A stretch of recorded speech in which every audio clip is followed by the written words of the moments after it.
C'est toujours une joie de vous apporter la parole de Dieu. Tout d'abord, je m'excuse déjà, peut-être pour ma voix, mon intonation. Je suis un peu fatigué, j'ai attrapé la grippe récemment. C'est la raison pour laquelle ma femme et mes deux fils ne sont pas là non plus. C'est à cause de la grippe. Donc voilà, merci de nous supporter dans la prière pour ça aussi, si vous le voulez bien.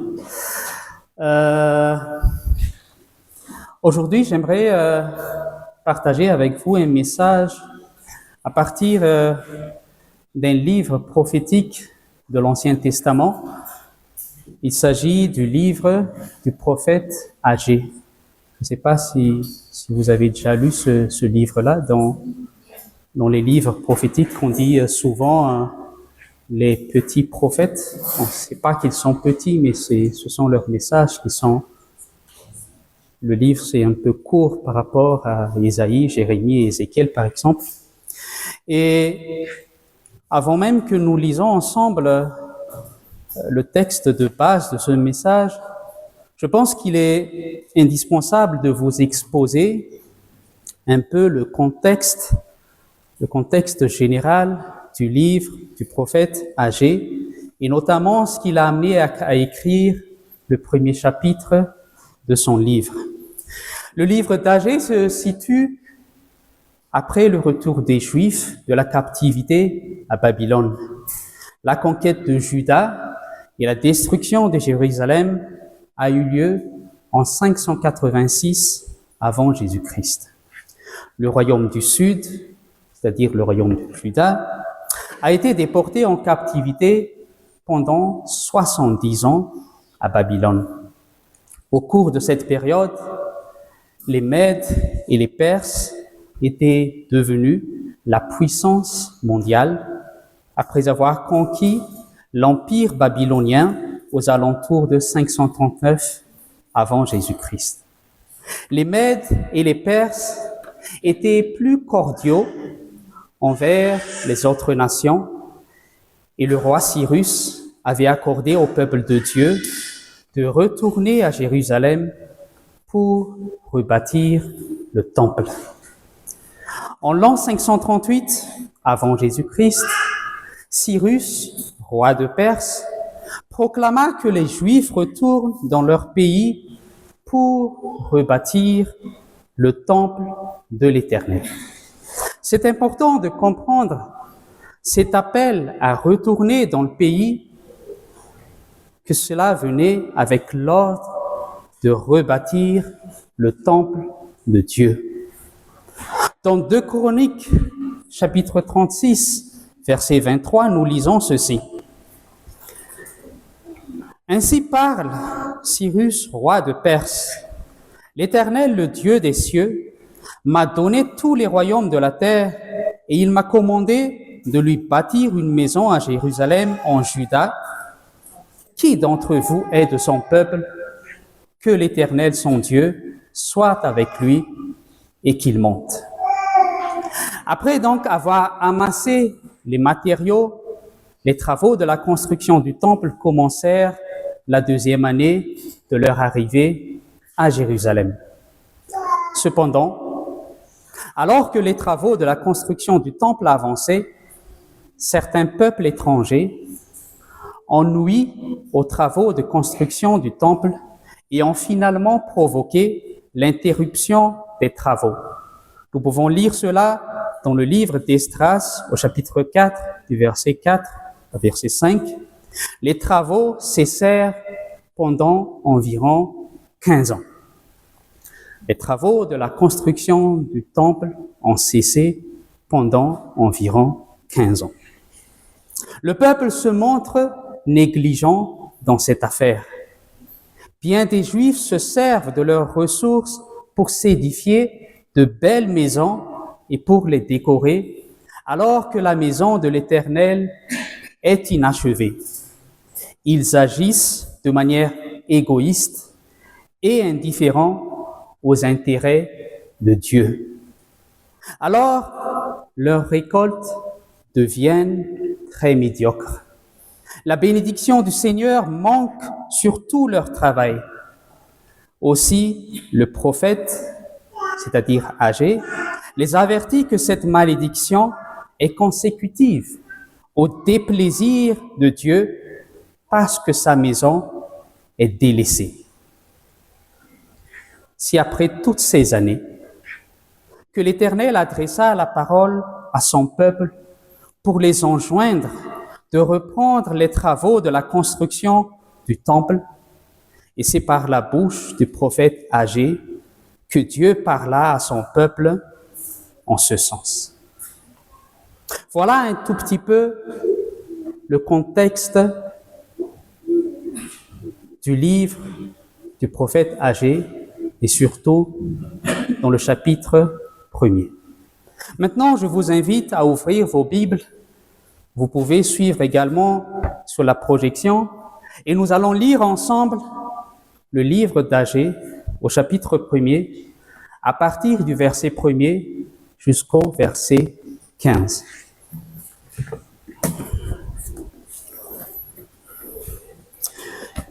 Il est écrit ceci. La seconde année du roi Darius, le premier jour du 6e mois, la parole de l'Éternel fut adressée par Agé, le prophète, à Zorobabel, fils de Shealtiel, gouverneur de Juda, et à Josué, fils de Jotsadak, le souverain sacrificateur, en ces mots. Ainsi parle l'Éternel des armées. Ce peuple dit, le temps n'est pas venu, le temps de rebâtir la maison de l'Éternel. C'est pourquoi la parole de l'Éternel leur fut adressée par Agé le prophète en ces mots. Est-ce le temps pour vous d'habiter vos demeures lambrissées quand cette maison est détruite? Ainsi parle maintenant l'Éternel des armées, considérez attentivement vos voies. Vous semez beaucoup et vous recueillez peu. Vous mangez et vous n'êtes pas rassasiés. Vous buvez et vous n'êtes pas désaltérés. Vous êtes vêtus et vous n'avez pas chaud. Le salaire de celui qui est à gage tombe dans un sac percé. Ainsi parle l'Éternel des armées, considérez attentivement vos voies. Montez sur la montagne, apportez du bois et bâtissez la maison. J'en aurai de la joie et je serai glorifié, dit l'Éternel. Vous comptiez sur beaucoup et voici, vous avez eu peu. Vous l'avez rentré chez vous, mais j'ai soufflé dessus. Pourquoi? Dit l'Éternel des armées. À cause de ma maison qui est détruite, tandis que vous vous empressez chacun pour sa maison. C'est pourquoi les cieux vous ont refusé la rosée et la terre a refusé ses produits. J'ai appelé la sécheresse sur le pays, sur les montagnes, sur le blé, sur le mou, sur l'huile, sur ce que la terre peut rapporter, sur les hommes et sur les bêtes et sur tout le travail des mains. Zorobabel, fils de Shealtiel, Josué, fils de Jotsadak, le souverain sacrificateur, et tout le reste du peuple entendirent la voix de l'Éternel leur Dieu et les paroles d'Agé le prophète, selon la mission que lui avait donnée l'Éternel leur Dieu. Et le peuple fut saisi de crainte devant l'Éternel. Agé, envoyé de l'Éternel, dit au peuple d'après, l'ordre de l'Éternel, « Je suis avec vous, dit l'Éternel. » L'Éternel réveilla l'esprit de Zorobabel, fils de Shealtiel, gouverneur de Juda, et l'esprit de Josué, fils de Jotsadak, le souverain sacrificateur, et l'esprit de tout le reste du peuple. Ils vinrent et ils se mirent à l'œuvre dans la maison de l'Éternel des armées, leur Dieu, le 24e jour du 6e mois, la seconde année du roi Darius.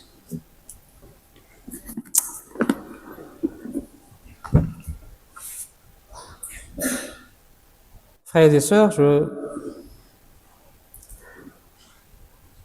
j'aimerais vous donner tout d'abord ce que j'appellerais moi l'idée maîtresse de mon message d'aujourd'hui. La voici. Dieu est présent dans la vie de chaque croyant. Chaque croyant doit faire de cette présence de Dieu une priorité absolue dans sa vie afin de le glorifier. Je répète, Dieu est présent dans la vie de chaque croyant. Et chaque croyant doit faire de cette présence de Dieu une priorité absolue dans sa vie, afin de glorifier Dieu. Frères et sœurs, comme nous venons de lire tout à l'heure, la construction du temple, ou plutôt la restauration du temple de Jérusalem, est au centre du message que Dieu a adressé au peuple juif par le truchement du prophète Agé.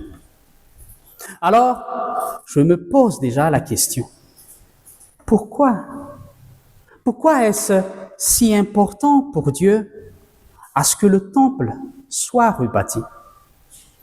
Pourquoi c'est si important pour Dieu? Pourquoi a-t-il frappé de sécheresse cette nation juive lorsque le peuple a négligé la reconstruction du temple? J'ai un peu fouillé dans des commentaires et voici ce que j'ai trouvé.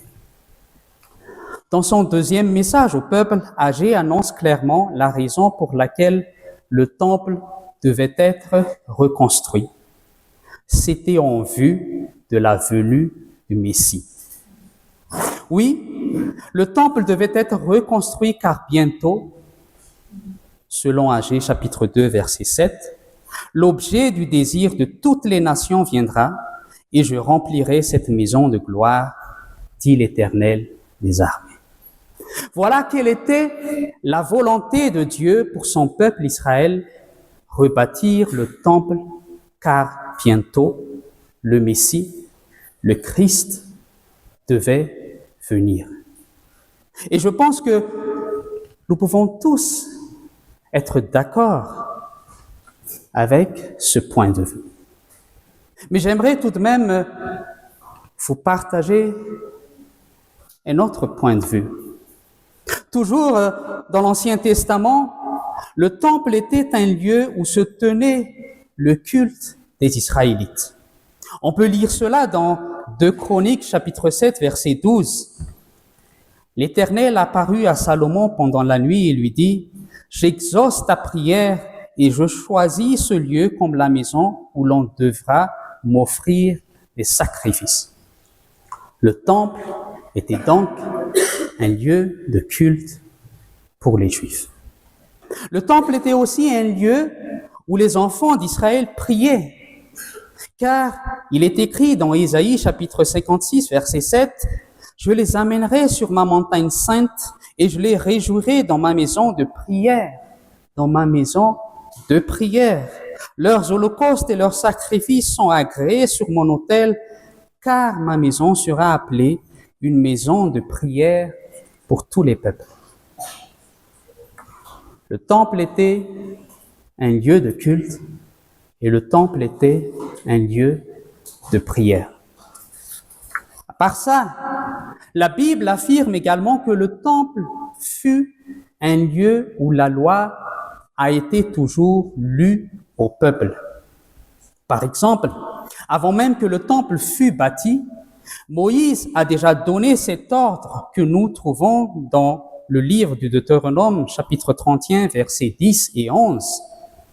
Moïse leur donna cet ordre. Tous les 7 ans, à l'époque de l'année du relâche, à la fête des tabernacles, quand tout Israël viendra se présenter devant l'Éternel ton Dieu, dans le lieu qu'il choisira, tu liras cette loi devant tout Israël en leur présence. Et nous pouvons remarquer dans ce passage que la loi de Dieu était lue dans le lieu que Dieu lui-même avait choisi, y compris forcément son temple. Ce qui fait que nous pouvons en déduire que si Dieu accorde une très grande importance à la construction du temple, c'est principalement pour que le culte soit observé, que le peuple se donne à la prière et que la loi puisse être lue. Donc, le temple, on peut dire que le temple est synonyme de culte, de prière et de loi divine. Et cela doit être vrai, même pour nous, les croyants de la Nouvelle Alliance. Pour qui le vrai temple? Le vrai temple, c'est le Seigneur Jésus-Christ lui-même. Nous sommes tous prêtres. Nous savons tous la doctrine de la prêtrise de tous les croyants. En tant que chrétiens, nous sommes des hommes et des femmes de prière. Et puis nous sommes des gens de la parole. Mais que signifie tout cela? Que signifie tout cela? Culte, prière, loi ou parole? Revenons à notre message, à notre passage que nous avons lu tout à l'heure, chapitre 1, verset 13. Voici ce qui est écrit. « Je suis avec vous, dit l'Éternel. » C'est la présence de Dieu au milieu de son peuple. En effet, le temple symbolisait la présence de Dieu au milieu de son peuple. Dans 2 Chroniques, chapitre 7, verset 16, il est écrit « Maintenant je choisis et je sanctifie cette maison pour que mon nom y réside à jamais et j'aurai toujours là mes yeux et mon cœur. » Chers amis, si je disais tout à l'heure que le centre de ce passage est la construction du temple, à vrai dire, ce qu'il faut réellement comprendre, c'est que c'est la présence de Dieu dans la vie de son peuple. Vous pouvez m'entendre quand même? Ouais. Donc, je disais, ce qu'il faut réellement comprendre, c'est que c'est la présence de Dieu dans la vie de son peuple qui est mise en évidence dans ce passage, car le temple représente la présence de Dieu. Ce dont Dieu désire concrètement que le peuple se préoccupe premièrement dans leur vie,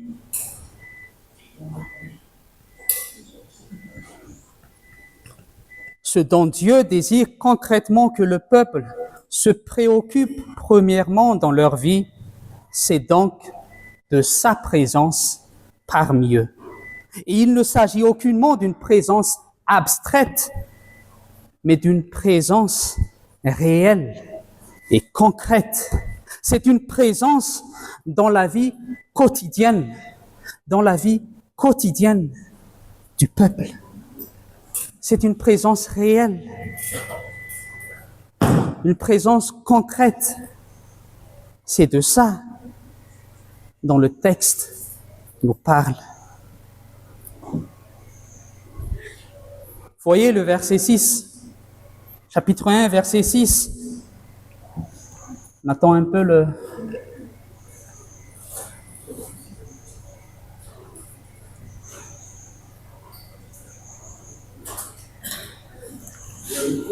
Hein? Non, ça va?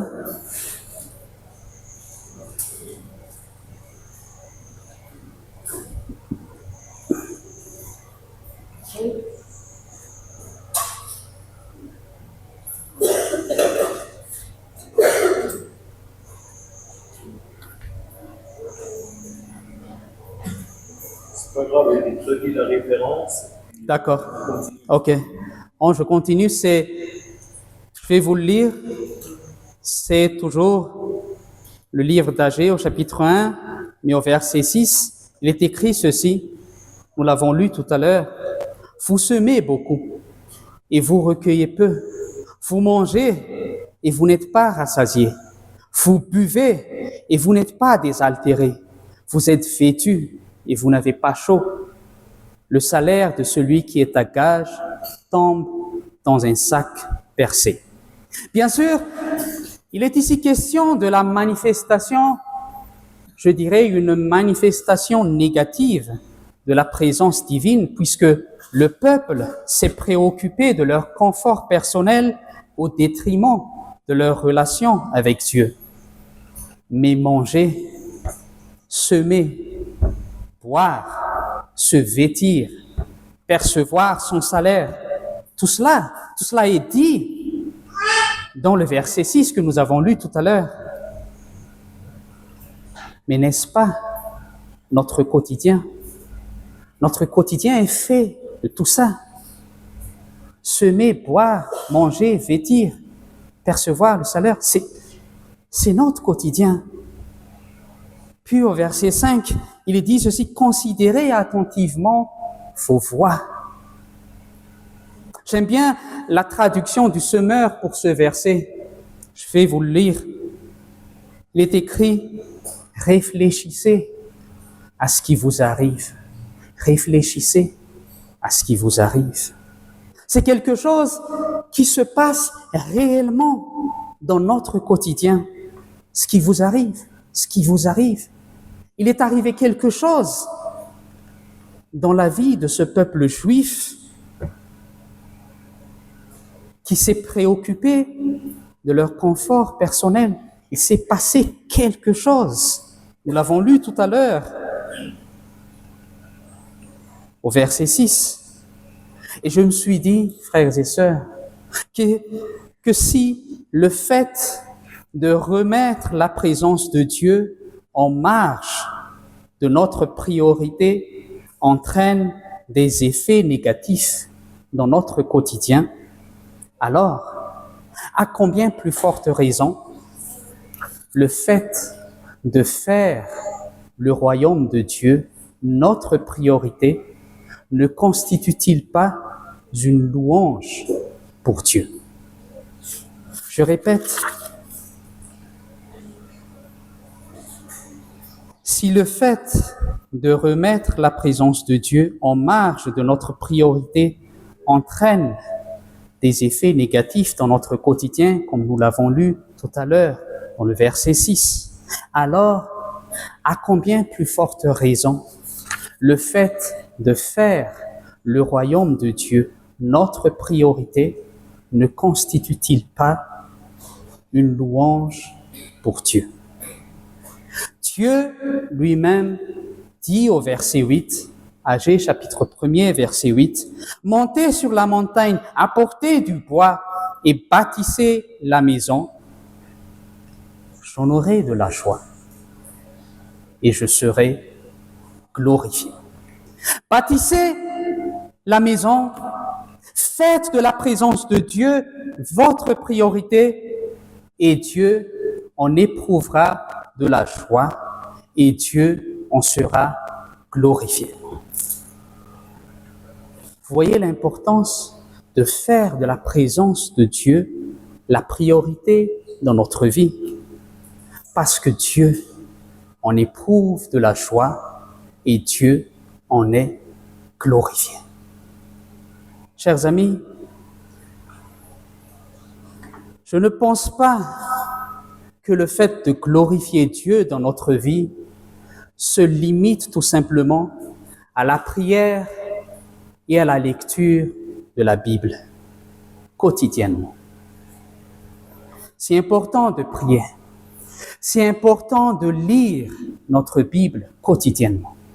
Mais je ne pense pas que le fait de glorifier Dieu dans notre vie se limite tout simplement à la prière et à la lecture de la Bible. Je redis, c'est important, mais si notre vie chrétienne se borne à la prière et à la méditation des Écritures tout simplement, alors, frères et sœurs, nous nous trompons. Nous nous trompons. Sachez qu'il n'est pas question de chercher la présence de Dieu, comme certains le prêchent, mais plutôt de vivre son quotidien dans la présence de Dieu, car il en est glorifié. C'est chercher premièrement le royaume de Dieu et sa justice. Matthieu chapitre 6, verset 33. Et c'est faire tout pour la gloire de Dieu. 1 Corinthiens chapitre 10, verset 31. C'est de ça dont il est question.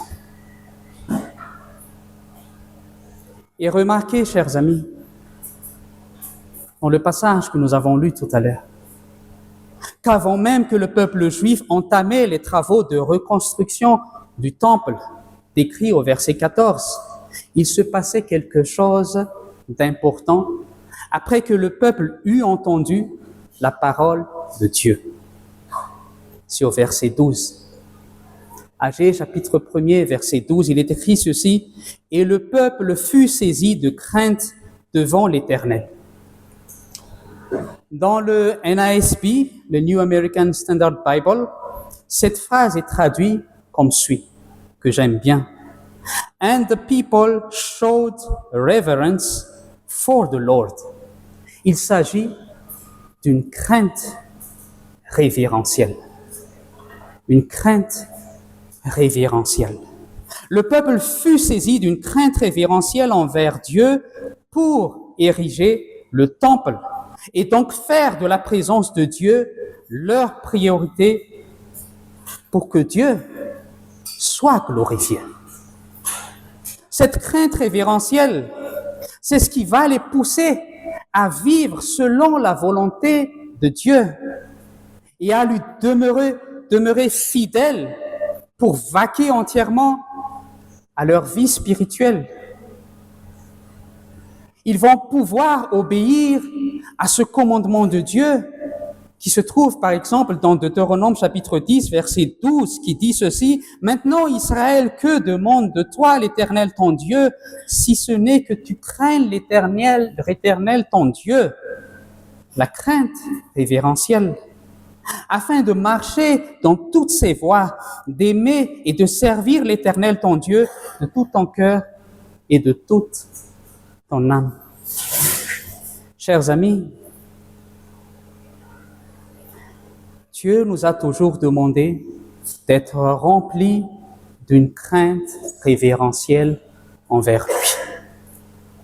Faire de la présence de Dieu notre priorité, c'est marcher dans toutes ses voies et de l'aimer et de le servir de tout notre cœur et de toute notre âme qui découle en fait de notre crainte envers lui.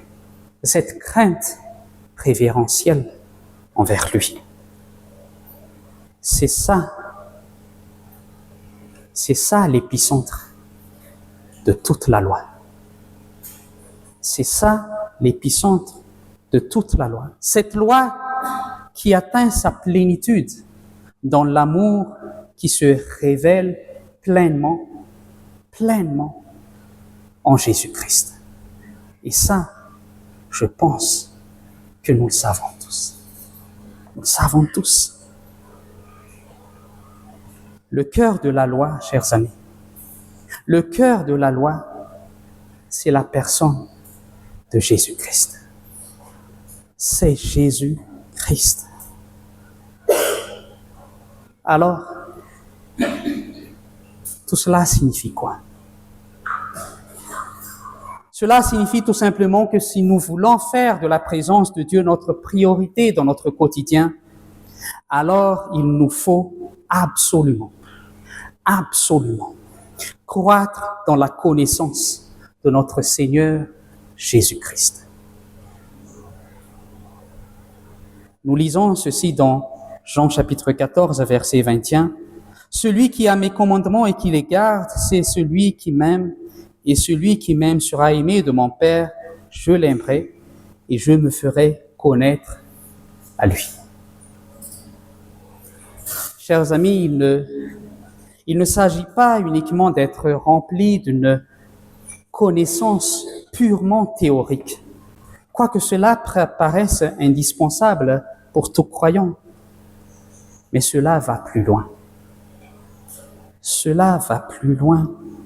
Cette connaissance est plutôt pragmatique. c'est une connaissance très pragmatique. Et je pense que le passage qui résume le mieux tout cela, c'est ce qui est écrit dans le deuxième épître de Pierre, chapitre 1er, verset 3 à verset 8. Je ne l'ai pas projeté dans notre écran parce que je vais vous le lire selon la traduction de la Bible, version Parole de vie. Écoutez bien. Dans sa puissance, Dieu nous a donné tout ce qu'il faut pour vivre en lui restant fidèle. En effet, il nous a fait connaître celui qui nous a appelés à participer à sa gloire et à sa bonté.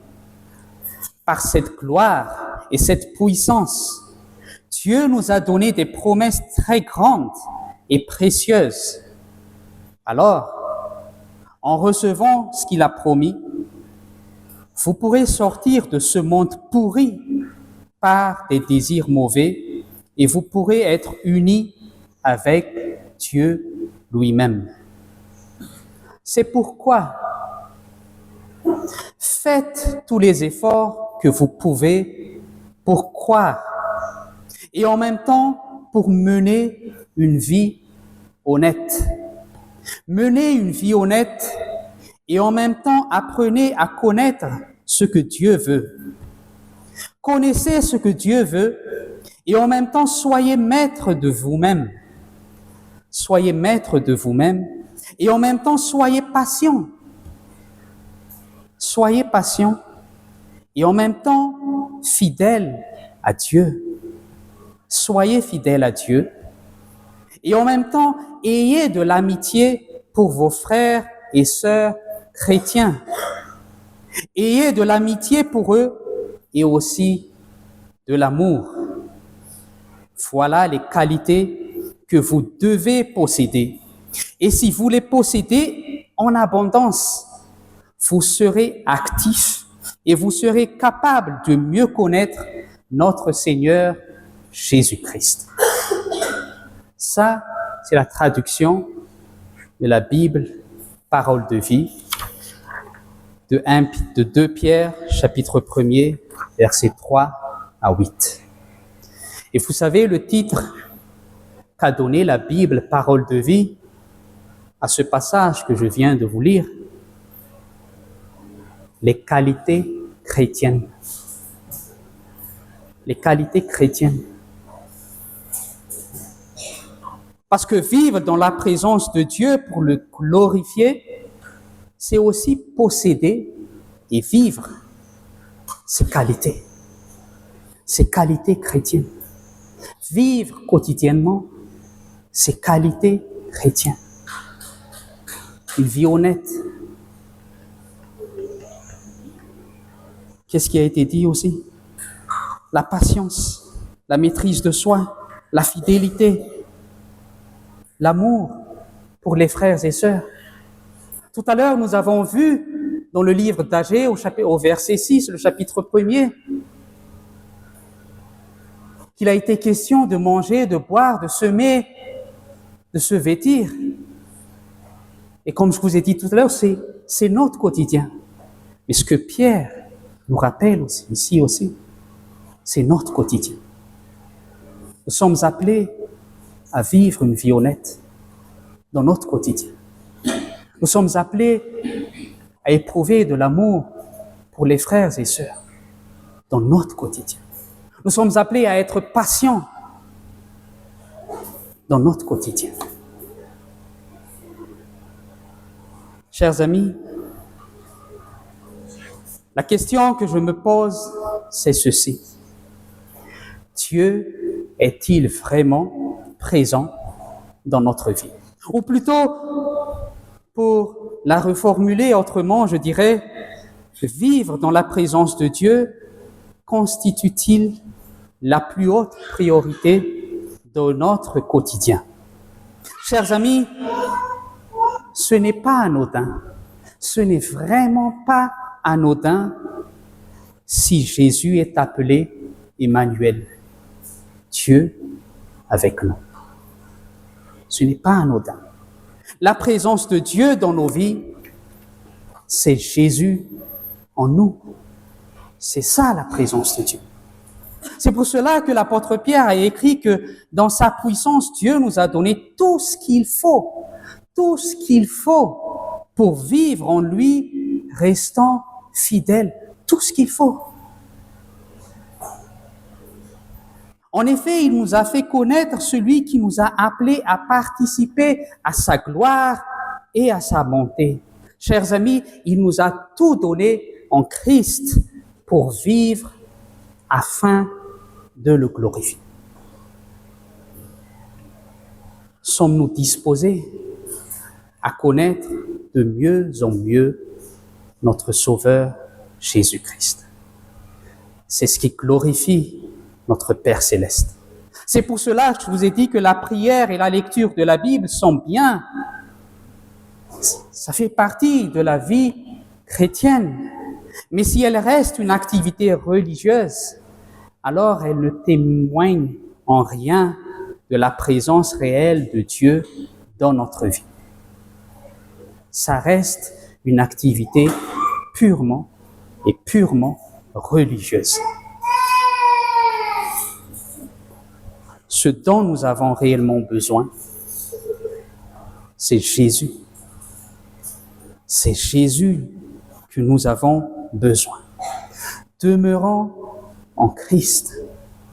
Chers amis, demeurons en Christ. Et je termine par ce verset dans 1 Jean chapitre 2, verset 6, qui dit ceci.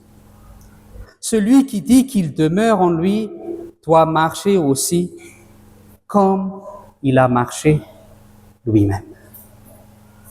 Celui qui demeure en Christ marche comme Christ. Marche comme Christ.